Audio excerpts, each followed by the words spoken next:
Hello everyone, I am Ibadur Rahman and in this video I am going to explain exercise 22E, chapter named Probability of class 11th Mathematics. So let's start the video from first question. Samir throw an ordinary die with the what is the probability that he throws 2? What is the probability that he throws 5? And here what is the probability that he throws 2 और 5? अब एक चीज़ समझिएगा यहाँ पर कि सबसे पहला काम क्या कहा गया है आपसे कि Sameer throws an ordinary die. ध्यान दीजिएगा, डाई एंड डाइस, अगर सिंगल होगा सिर्फ एक होगा तो डाई वर्ड यूज़ किया जाएगा, एंड मोर देन वन होगा मीन्स प्लूरल फॉर्म में होगा तो डाइस वर्ड यूज़ होता है। तो वो समझिएगा डाई एंड डाइस में क्या डिफरेंस है, ठीक है ना। सिंगल थ्रो है या सिर्फ एक डाई थ्रो किया जा रहा है तो डाई वर्ड आ रहा है, बट अगर प्लूरल फॉर्म में होता तो डाइस होता, ठीक। ओके, सबसे पहला काम क्या करना है, हमको एक सैम्पल स्पेस बनाना है। उसके बाद जो पूछा गया उसके अकॉर्डिंग देखेंगे कौन कौन सी इवेंट आपकी हो सकती है। हमको 2 की प्रोबेबिलिटी फाइंड करनी है, 5 की प्रोबेबिलिटी फाइंड करनी है, एंड 2 और 5 की प्रोबेबिलिटी फाइंड करना है। So let's see the solution of question number 1। सबसे पहला काम हमको ये मालूम करना है कि सिंगल डाई को थ्रो करने पर कौन कौन से आपको आउटकम्स या रिजल्ट मिल सकते हैं ना।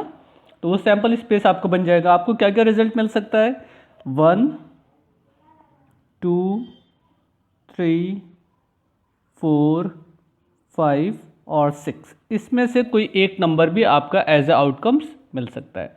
मीन्स एन एस कितने हो गए, एन एस एज ए 6, ठीक है ना। एन एस की ज़रूरत होती है, N E upon N S से वो हो जाएगा। अब फर्स्ट क्वेश्चन आपसे कहा गया है find the probability that he through 2। तो 2 एक इवेंट है, सपोज कर ले ये इवेंट E1 को रिप्रेजेंट करें अगर हम, तो ये कौन सी इवेंट है, सिर्फ 2 आउटकम्स मिलेगा तो ही आपकी फेवरेबल आउटकम्स मानी जाएगी। मीन्स 2 आएगा तो ये माना जाएगा जो आप चाह रहे थे वो आपको मिल गया। इसमें कितने एलिमेंट है, single element, means NE1 is equal to 1। सिर्फ एक एलिमेंट है तो इसमें probability NE1 as a 1 means element of set E1। अब इसकी प्रोबेबिलिटी फाइंड कर दें, find the probability of getting 2 is equal to NE upon NS, NE upon NS 1/6। ये हो गया आपके आंसर। इसी तरीके से सेकेंड पार्ट में आपसे कहा गया है कि या तो रिजल्ट 5 आ जाए, तो अगर इस इवेंट को हम 2 से सपोज करें तो इसमें भी सिर्फ एक ही एलिमेंट है, 5 मिलेगा तभी 5 माना जाएगा, उसके सिवा और कोई ऑप्शन आपके पास नहीं है। मीन्स इसमें कितने एलिमेंट हो गए, सिंगल एलिमेंट है, तो इसकी प्रोबेबिलिटी क्या हो जाएगी, in a single throw getting 5 is equal to 1/6 means NE upon NS, so 1/6 आपको ये भी मिल जाएगा। थर्ड पार्ट में कह रहा है गेटिंग 2 और 5 मीन्स 2 या 5 में से कुछ भी आ जाए तो ये माना जाएगा जो आप चाह रहे थे वो काम हो जाता। तो भाई इसका देखते हैं कि फेवरेबल आउटकम्स क्या होते हैं। अब देखिए यहाँ पे या तो 2 मिल जाए या 5 मिल जाए, दो में से कुछ एक मिल जाएगा तो आपको जो चाहिए था वो आपके फेवर में आ जाएगा। थर्ड पार्ट में ये ना 2 और 5, तो 2 या 5 में से कुछ भी आ जाए, यानी कि टोटल पॉसिबल आउटकम्स क्या है, 2 है। तो इसमें टोटल कितने एलिमेंट है, 2। अब इस काम की प्रोबेबिलिटी जब हम फाइंड करेंगे तो वो कितना हो जाएगा, probability of third condition means getting 2 और 5 is equal to 2 upon total outcome 6। 2/6 means 1/3। तो ये आपका आंसर हो गया। तो अगर सिर्फ सिंगल एलिमेंट फाइंड करना होगा तो 1/6, बट अगर 2 ऑप्शन आपके पास होगी, चॉइस होगी मोर देन 1 या 2 एलिमेंट की तो 2/6 होगा, 3 एलिमेंट होंगे तो 3/6 इस हिसाब से बनता चला जाएगा। तो ये क्वेश्चन नंबर 1 आपका कंप्लीट होता है। Now next question, question number 2। Now second question, Kavita draws a card from a pack of cards means 52 cards होते हैं। What is the probability that she draw a heart, a club, a heart और a club.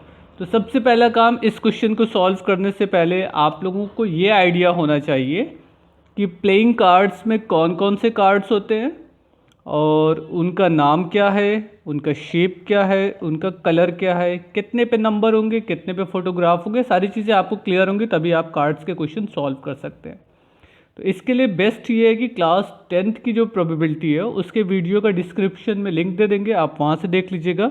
तो class 10th और class 11 की probability approx same है, थोड़ा सा 19-20 का फ़र्क है, लेकिन 10th की प्रोबेबिलिटी भी पढ़ना मस्ट है क्योंकि वो बेसिक है। आप लोगों का लॉकडाउन में कैसे कैसे पढ़ाई हुई होगी वो आप भी जानते होंगे, तो एक बार रिवाइज हो जाएगा, 10 मिनट की बात है, आप उसको देख लीजिए। उसकी वजह से आपका क्लास 11 का कॉन्सेप्ट बिल्कुल क्लियर हो जाएगा। और प्लेइंग कार्ड से रिलेटेड वहाँ पे सारी चीज़ें एक्सप्लेन की गई हैं। डिस्क्रिप्शन बॉक्स में लिंक है, आप उसको देख सकते हैं। Question number 2, Kavita draw a card from a pack of cards. Pack of card बोला, ये नहीं बोला है कि 52 कार्ड हैं कितने, तो ये आपकी अंडरस्टूड नॉलेज की 52 कार्ड्स होते हैं। ओके, एक हर्ट मिल जाए तो उसकी प्रोबेबिलिटी फाइंड करना है, क्लब की प्रोबेबिलिटी फाइंड करना, हर्ट या क्लब की प्रोबेबिलिटी फाइंड करनी है। तो सबसे पहला काम तो ये देखेंगे कि टोटल कितने आउटकम्स है, पॉसिबल आउटकम्स क्या है, उसके बाद जो फेवरेबल आउटकम्स हैं वो कितने होते हैं, ठीक है ना। देखिए, अब जब बात प्लेइंग कार्ड्स की हो रही है तो सबसे पहला काम, एक कार्ड अगर निकाला जाएगा तो NS हो जाएगा आपका। 52 कार्ड में से सिर्फ एक कार्ड का सिलेक्शन है तो 52 रिजल्ट आएगा ना। अच्छा, अगर मोर देन 1 कार्ड होता है, सपोज 2 कार्ड का सिलेक्शन होता है तो 52C2 लिखते हैं हम। 3 कार्ड होता है तो 52C3 लिखा जाता है। उसके बाद कॉम्बिनेशन का जो फॉर्मूला होता है उस हिसाब से आप सॉल्व कर लेंगे। अच्छा, 10th लेवल पे होता तो सिंपली हम यहाँ पे 52 लिख देते हैं, बट आपके क्लास में मोर देन 1 ऑप्शन हो सकता है क्वेश्चन में, इसलिए 52C1 लिखा है, ताकि आप ये जानते रहिए कि जितने कार्ड का सिलेक्शन होगा उस हिसाब से यहाँ पे आप C1, C2, C3 चेंज करते चले जाइएगा, ठीक। बाकी ये तो कॉम्बिनेशन का फॉर्मूले से सॉल्व होके ये मिलेगा। कॉम्बिनेशन का फॉर्मूला क्या है वो आप परम्यूटेशन कॉम्बिनेशन समझ पड़े हुए हैं, इसलिए आपको मालूम होगा, ठीक है ना। ऐसे होता है ना, NCR इज इक्वल टू, यहीं पे लिख देते हैं, NCR is equal two factorial of n upon factorial r factorial of n minus r। अब इससे ज़्यादा डिटेल से जाने की ज़रूरत नहीं, क्योंकि फिर फैक्टोरियल क्या होता है और कॉम्बिनेशन कैसे एक्सपेंड होगा वो तो परम्यूटेशन कॉम्बिनेशन का टॉपिक है, तो वहाँ से आप अपनी नॉलेज को रिफ्रेश कर लीजिएगा। नो, फर्स्ट क्वेश्चन आपसे कह रहा है find the probability that card will be a heart. अब हर्ट के कितने कार्ड होते हैं, ये फर्स्ट इवेंट हम सपोज कर ले एज ए इवन है, ठीक है ना। ये कौन सी इवेंट है, हर्ट होना चाहिए आपका। अच्छा, कितने हर्ट होते हैं, 13 हर्ट कार्ड होते हैं, तो 13C1 एज ए 13। इनकी प्रोबेबिलिटी क्या हो जाएगी, probability of getting as a heart is equal to NE upon NS, 13 upon 52, 1/4। Clear, same as a club. Club के कितने कार्ड होते हैं, वो भी 13 होते हैं। एक क्लब, ये भी 13 कार्ड होते हैं, 13C1 is equal to 13 and probability of getting club card is equal to 13 upon 52, 1/4, ये भी आ जाएगा। लेकिन जो थर्ड पार्ट है उसमें कहा गया है आपसे a heart or a club, means अब आपके पास टोटल कितने कार्ड्स हो गए, 26 कार्ड हो गए, 13 कार्ड क्लब के प्लस 13 कार्ड क्लब के और हर्ट के, यानी कि हम ये कह दें एन हर्ट और क्लब। तो अब आपके पास चॉइस कितनी, 26 कार्ड में से एक कार्ड निकलने की चॉइस है 26। इनकी प्रोबेबिलिटी क्या हो जाएगी, heart or club is equal to 26 upon 52 means 1/2। ये आपका आंसर हो गया। तो ये क्वेश्चन इजी था, इससे पहले के एक्सरसाइज में भी आप लोगों ने इस तरीके के क्वेश्चन सॉल्व किया हुआ है, तो ये आराम से लग जाएगा। Now next question, now third question, Anurag draws a card from a pack of cards, means 52 cards होंगे उसमें। What is the probability that he draws one of the following numbers? तो 52 कार्ड में से एक कार्ड निकालने के sample space अगर बनाएंगे तो टोटल आउटकम्स कितने हो जाएंगे, 52C1, 52 रिजल्ट मिलेगा। इससे पहले के क्वेश्चन में हम लोगों ने देखा हुआ है। अब जो कार्ड निकाला गया है वो 3 हो, तो अब 3 नंबर के क्या कार्ड होते हैं ये आपको समझना है। 7 नंबर के कितने कार्ड होते हैं, 3 और 7, 3 और 7 नंबर के कितने कार्ड होंगे उसकी हम लोगों को प्रोबेबिलिटी निकालनी है। So let's see the solution of question number 3। सबसे पहला काम NS निकाल देते हैं, टोटल आउटकम्स ना। NS sample space is equal to 52 card में से एक कार्ड का सिलेक्शन हो रहा है, तो ये 52 मेथड हो जाएंगे। उसके बाद आपसे कहा है कि जो कार्ड निकले वो 3 होना चाहिए। तो 3 कितने कार्ड पे होता है? 3 वाली जो इवेंट है वो कितने कार्ड पे होगी? आपके पास 4 कार्ड होते हैं जिसमें 3 होता है ना। 4, एक 3 होता है क्लब में, एक डायमंड में, एक हार्ट में, एक आपके स्फेड में। तो सब में एक एक 3 होगा। तो 4 कार्ड होते हैं जिसमें 3 होता है, उसमें से कोई भी एक कार्ड निकल आएगा तो ये माना जाएगा जो आप चाह रहे थे वो काम हो गया। तो इस तरीके से 3 होने की प्रोबेबिलिटी कितनी हो जाएगी?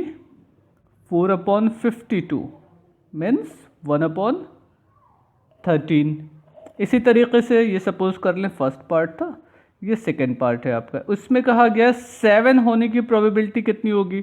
तो 7 कार्ड भी 4 होते हैं, हर सूट में एक कार्ड होगा, मीन्स ये भी 4 होगा। इसकी प्रोबेबिलिटी क्या हो गई 7 होने की? 4/52। ये आपका 1/13 हो जाएगा। नेक्स्ट पार्ट में कह रहा है 3 और 7 मीन्स या तो 3 आ जाए या तो 7 हो जाए, 3 और 7। तो अब 3 कार्ड आपके हो गए, 4 कार्ड हो गए 3 नंबर वाले, और 4 कार्ड्स हो गए 7 नंबर वाले। तो टोटल आपके पास कार्ड कितने हो गए? 8। इसमें से कोई भी एक कार्ड निकल आएगा तो ये माना जाएगा कि जो आपके फेवर में इवेंट है वो पॉसिबल है। तो इसकी प्रोबेबिलिटी कितनी हो जाएगी? 3 और 7 इज इक्वल टू 8/52 NE/NS। 4 2 से 8, 4 13 से 52, सो 2/13 एज ए आंसर। तो इस तरीके से आपका थर्ड क्वेश्चन भी लग जाएगा। ये सब क्वेश्चन तो बिल्कुल बेसिक है, जैसे कि क्लास 10th में देखा हुआ है। तो ये सारे क्वेश्चन अपने से लगाने की कोशिश करिए, आराम से लग जाएगा। रेयर केस में ही वीडियो की ज़रूरत पड़ेगी, वरना ये सारे क्वेश्चन आप खुद से भी लगा सकते हैं। Now question number 4, a letter is chosen at random from the letter in the word probability. What is the probability that the letter will be B, a vowel, B or a vowel? So let's see the solution of question number 4. First of all, write the given letter probability. Now question number 4, ये है आपका letter. Total number कितने इसमें? 1 2 3 4 5 6 7 8 9 10 11 letter हैं। तो NS कितना हो जाएगा? मीन्स सैम्पल स्पेस, कोई भी एक लेटर इसमें से आपका निकल सकता है। तो 11 तरीके के आपके ऑप्शन 11। क्लियर? ये आपका टोटल आउटकम्स हो गए, पॉसिबल आउटकम्स। अब आपसे जो क्वेश्चन में पूछा गया है, what is the probability that the letter will be B, means first part में पूछा गया अगर से लेटर आपका बी हो तो इसकी प्रोबेबिलिटी क्या होगी। तो अब इसमें बी वाले कितने लेटर हैं ये ध्यान दीजिएगा। बी लेटर कितने हैं? 1 and 2, ओनली 2 लेटर है ना। तो कोई भी एक निकल आएगा तो ये माना जाएगा जो आप चाह रहे थे वो काम आपका हो गया। तो probability of getting letter B is equal to 2/11 NE/NS। Favourable outcomes divided by total outcomes, ये हो गया। नाउ सेकेंड पार्ट आपसे कहा गया है probability of getting a vowel. अब इसमें वॉवेल कितने इसको चेक किया जाए पहले, उसके बाद हम लोग डिसाइड करेंगे कि उसके फेवरेबल आउटकम्स का नंबर कितना है। तो पहले देख लेते हैं वॉवेल हमारे पास कौन कौन से हैं। O, A, I, total vowels कितने हो गए? 4। तो इसमें से कोई भी एक वॉवेल निकल आएगा तो ये माना जाएगा जो आप चाह रहे थे वो आपके फेवर में हो गया। Means number of vowels is equal to 4। Probability of getting a vowel is equal to 4/11। ये आपका सेकेंड पार्ट हो गया। थर्ड पार्ट आपसे कहा गया बी आर वॉवेल, या तो बी निकल आए या तो वॉवेल्स निकल आए। तो अब इसमें देखिए अगर इस कंडीशन के अकॉर्डिंग हम एक सेट बनाए तो हमें कौन कौन सा इवेंट रिजल्ट के फॉर्म में मिल सकता है। बी और वॉवेल, थर्ड पार्ट आपका है बी और वॉवेल। तो अब इसमें देखते हैं कौन कौन से पहले हमारे सेट में रिजल्ट आएंगे। बी 2 टाइम्स है ना, so B comma B, and vowels में तो अभी हम लोगों ने लिखा था O, A, I and I। अब इसमें से कोई भी एक नंबर आपको मिल जाए तो ये कहा जाएगा कि आपके फेवरेबल आउटकम्स का रिजल्ट है वो। तो इसमें टोटल कितने एलिमेंट हैं? 1 2 3 4 5 एंड 6 एलिमेंट हैं। तो 6 एलिमेंट का मतलब हो गया इसमें बी और वॉवेल वाले कंडीशन आपकी कितने तरीके से पॉसिबल है? 6 टाइम्स ना। So probability of getting a letter B or vowel, B or vowel will be 6/11। तो ये आपका सीधा सा क्वेश्चन हो गया। इसको भी आप आसानी से ट्राई करिएगा तो सॉल्व हो जाएगा। Now next question,